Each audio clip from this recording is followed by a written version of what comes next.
Alors je reviens sur la dialectique entre Jupiter et Saturne, qui a malheureusement été très mal traitée par André Barbeau dès les années 50, et pas seulement par lui, mais par notamment toute une communauté astrologique de l'époque, qui en sont arrivés d'ailleurs à l'idée que Jupiter c'était l'expansion et Saturne c'était la contraction.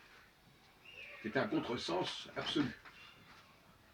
Pour des raisons différentes, diverses, j'en ai déjà parlé, je reviens là-dessus, à savoir que Saturne a un cycle plus large que celui de Saturne, que Jupiter. Et à partir du moment où il a un cycle plus large, il a un champ de conscience plus large. Et pour Jupiter, d'ailleurs, Saturne a un champ de conscience trop large. Donc le jupitérien n'a pas tendance à englober, il a tendance au contraire à restreindre son champ. Comme par exemple le patriote, le souverainiste, jupitérien, va vouloir se polariser sur les valeurs de son pays. Alors que le saturnien sera plutôt européiste, impérialiste, mondialiste. Donc là, on a un contresens majeur en astrologie, il faut absolument corriger. Saturne tend à connecter les choses, à les interconnecter, et Jupiter, au contraire, à les déconnecter, à les séparer.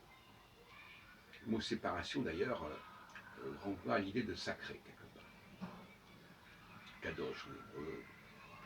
Donc,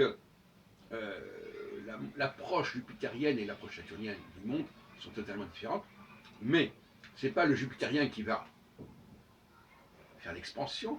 Le jupitérien, lui, il est dans la contraction. On peut faire un débat là-dessus, on peut même faire un colloque là-dessus, mais c'est fondamental, parce qu'on se trompe totalement.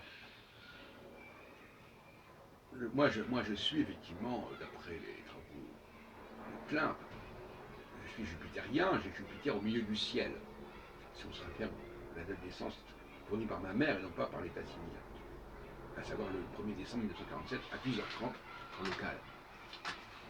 Alors, en local, alors, en légal.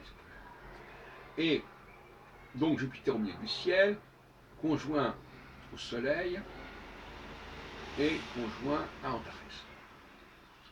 Et effectivement, mon approche est de ne pas tout mélanger, de ne pas tout combiner. C'est pour ça que j'ai une allergie par rapport au thème natal, au sens de globaliser l'ensemble des facteurs et d'en faire la synthèse ou la résultante, etc.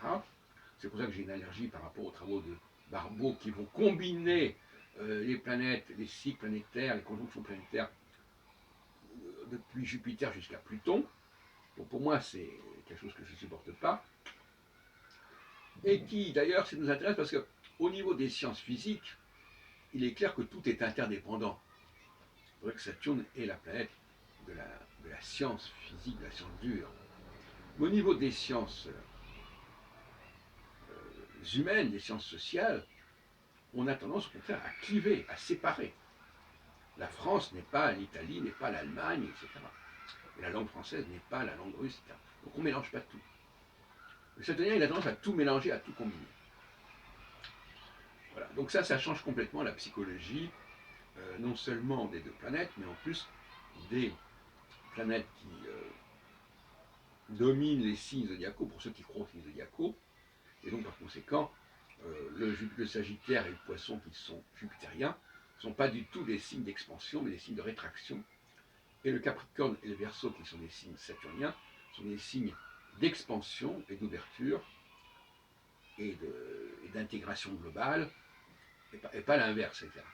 Donc là, déjà, il y a 4 signes qui sont un petit peu bousculés dans leur définition, puisqu'on sait que les typologies zodiacales sont en grande partie influencées par les planètes qui correspondent à ces signes. Voilà, donc